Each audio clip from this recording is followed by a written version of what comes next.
यो स्कुटर चाहिँ हेर्नु न, अटो स्टार्ट भइरहेको छ है। अटो स्टार्ट हुन्छ होइन, चाबी अन गर्ने बित्तिकै आफै स्टार्ट हुन्छ होइन।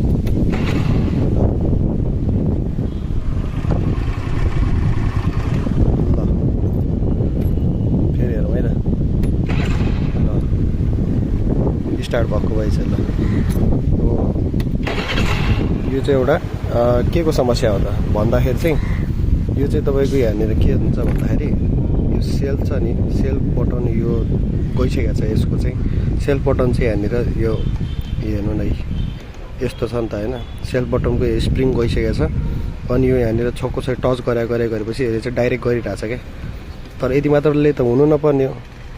त्यही पनि किन भइरहेछ भन्दा चाहिँ यो ब्रेक पनि जाम छ क्या। त्यो कारणले गर्दा अब यसलाई ब्रेकलाई पनि लुज गरेँ, यसलाई पनि माथि गरेँ, अब स्टार्ट हुँदैन।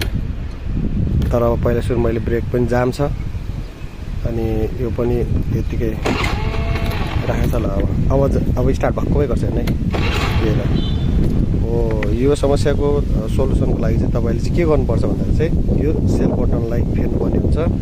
अनि यसलाई चाहिँ ग्रिजिङ गर्नुपर्ने हुन्छ, आइलिङहरू गर्नुपर्ने हुन्छ यो फ्रिपले यसलाई है त। यति चाहिँ तपाईँले गर्नुभयो भने चाहिँ तपाईँको यसरी सेल्फहरूले चाहिँ अटो चाहिँ काम गर्दैन। यसलाई चाहिँ राम्रोसित मेन्टेन गर्नुपर्ने हुन्छ है त।